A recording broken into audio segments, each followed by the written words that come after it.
Hey, we are on the air today. We've got Ray Smith is actually not with us, and I've got Danielle Johnson and John Spurr here from Inspired Life Mortgage.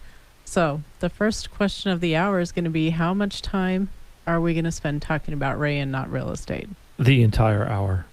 Can I just say, you just followed it suit with the see you on the other side, and you said he is not with us. Sounds like he died. He's on the other side. We'll see him on the other side. He's not enduring the same temperatures that we are right at this moment. So nobody feels sorry for him. He's had a little bit of a break in the weather. So we do miss him, but we will be here today with the three of us, and let's go ahead and get started. So how are things going, John? It's great. I'm still staying busy, which I'm happy considering where rates are and just general mortgage news you hear with things slowing down, and it's been great. I think the encouraging thing was 2 weeks ago, purchase applications increased 25%. So there was a pretty decent increase in applications across the country, and it means there's some more activity going on. Good. We're seeing that people are still out shopping. I mentioned the heat. I hate to bring up the bad stuff, right? But it is hot out there, and people are still looking. We had a listing we talked about on the last show that was just coming on the market, and it is now under contract. And so real estate's still happening. Oh, it is, and there's plenty of people looking. You were in my office today. I'm about 20 people deep looking for houses. That it's the lack of inventory that we still have a challenge with. Yeah, we do. And houses are going quick. I mean, we said that one, in less than a week is under contract. Yes. Things that we've had, all of our listings, they're going very quick. It is definitely a good time if you're thinking about selling. The heat, the interest rates, they are not stopping the market. We're still going. They're slowing it a little bit, but they're definitely not stopping it. And I would say it's a small little speed bump. It's not a big one. It's just, as long as your house is priced right and you're in the right condition, houses are still selling. Yeah, and a lot of people I'm talking to that are first-time home buyers interested in getting pre-qual to buy a home. It's because their lease is coming due, and they found out that their rent's going up $250, $500. I mean, I had one person whose rent's going up $1,000. That's a little ridiculous, but I'm talking to people that they're seeing their rent still going up $200 to $250, and if you can pay $1,800 to $2,000 in rent, we can probably get into a house without a problem. Yeah, I think that we've seen in the news, a lot of articles where it talks about investors coming in and actually improving the property so that they can turn around and raise the rents for the improvement on the property. And it's kind of a financing strategy as well, because they're able to refinance that property once it's been remodeled. But the consumer definitely is getting a little sticker shock when those new rent renewals are coming up.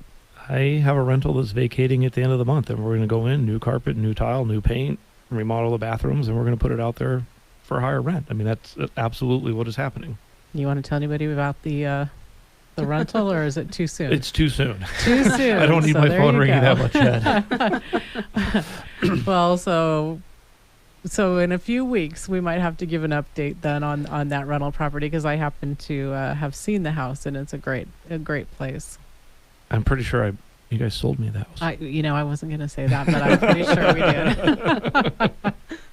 Oh, I mean, we know it wasn't Ray that did it. It was definitely you. That's true. Mean, he's not here. We got to get the we digs have in, to, right? Yeah, we have to talk about him. I thought we were going to get stories, and we haven't heard anything yet. Like the one time he told everybody to spank the sponsors, that story? Yeah. Go ahead and tell us about that, John. My thing is, when I wasn't here, I said, don't sing on the air. Please don't sing on the air. And what is the first thing he did when the music started? He started singing. I love that man to death. He shouldn't just sing at all unless it's in the shower. And even that's debatable. So what else is making your phone ring? Cash out refinances. Yeah, I wanted to talk about that. I have been saying for a while to my staff and people that know me that I'm confident that this is going to happen. I just didn't know when it was going to happen. And you have credit card rates that have hit 20+%. I've seen some people at 25, 26% on credit cards. I have one gal that I'm working with that has $30,000 in credit card debt on one card, and it's because she was off work for 7 months during COVID. Well, when that rate was 8%, it was manageable for her. Right. That payment's $925 a month now. And we're taking the money out of her house, and yes, she has a nice little 3.75% rate on the first, but we are taking money out of the house and paying off that credit card, and her mortgage payment's going up $200 a month, but she's getting rid of a $900 a month credit card payment that's probably going to be around for a couple of years. The Fed is not going to lower rates anytime soon, and the Fed controls short-term rates, and credit cards are short-term rates. And if they're not lowering that, these credit cards are going to be in the high teens, low 20s for a while. And as attractive as that low interest rate was on her mortgage, you know, living on beanie weenies and top ramen and having to change her lifestyle because her credit card payment now is $900 a month just didn't make sense. The equity was there and use it.